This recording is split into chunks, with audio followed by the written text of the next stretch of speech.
Hello everyone, welcome to Manisha మన్ను YouTube channel. క్రిస్పీగా and స్పైసీగా ఉండే అటుకుల మిక్స్చర్ని ఎలా ప్రిపేర్ చేయాలో ఈ వీడియోలో చూసేయండి. చాలా సింపుల్ అండ్ టేస్టీగా ఉంటుంది. ఇంటికి ఎవరైనా గెస్ట్లు వస్తున్నారు అంటే ఒక 10 మినిట్స్లో ప్రిపేర్ చేసి పెట్టేయచ్చు. సో వీడియోలోకి వెళ్ళే ముందు మీలో ఎవరైతే మన ఛానల్ని ఫస్ట్ టైం చూస్తున్నారో సబ్స్క్రైబ్ చేసుకోండి. ఇంకేం మాత్రం లేట్ చేయకుండా వీడియోలోకి అయితే వెళ్ళిపోదాము.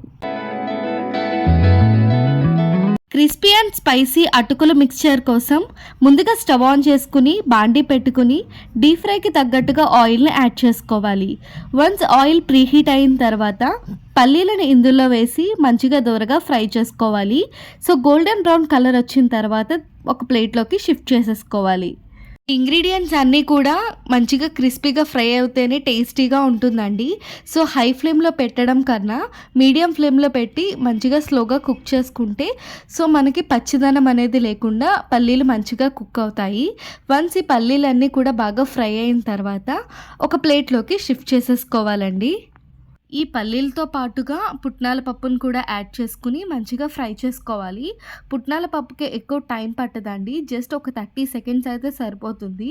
సో అలా వేయించామా లేదా అనే దాంతో సెట్ అయిపోతుందండి. సో అలా ఫ్రై అయిన వెంటనే ఇది కూడా ఒక ప్లేట్లోకి ట్రాన్స్ఫర్ చేసేసుకోవాలి. సో నెక్స్ట్ మనం ఎంతైతే క్వాంటిటీ తీసుకుంటున్నామో ఆ క్వాంటిటీ అటుకుల్ని సో ఆయిల్లో వేసుకుని మంచిగా ఫ్రై చేసుకోవాలి మీడియం ఫ్లేమ్లో పెట్టుకుని.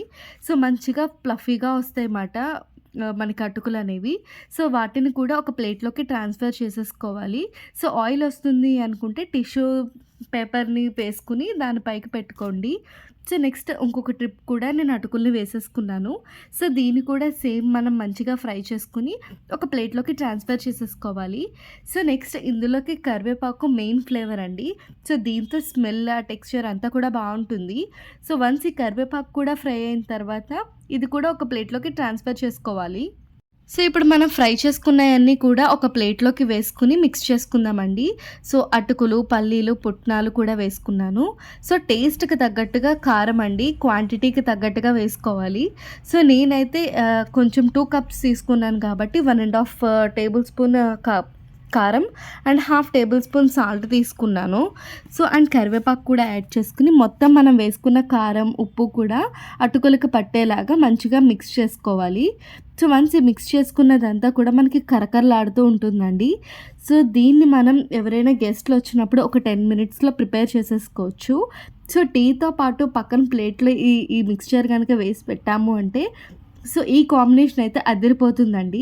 సో వన్స్ మీరు కూడా ట్రై చేసి ఎలా వచ్చింది అనేది నాకు కామెంట్ సెక్షన్లో షేర్ చేసుకోండి. సో ఇట్లా మిక్స్చర్స్, కర్రీస్ ఇలాంటివే కాకుండా మన ఛానల్లో ఇంకేం కుకింగ్ వీడియోస్ కావాలి, లైక్ డిఫరెంట్ రెసిపీస్ ఏం కావాలి అనేది కామెంట్ సెక్షన్లో షేర్ చేసుకోండి. Thank you for watching. Bye bye.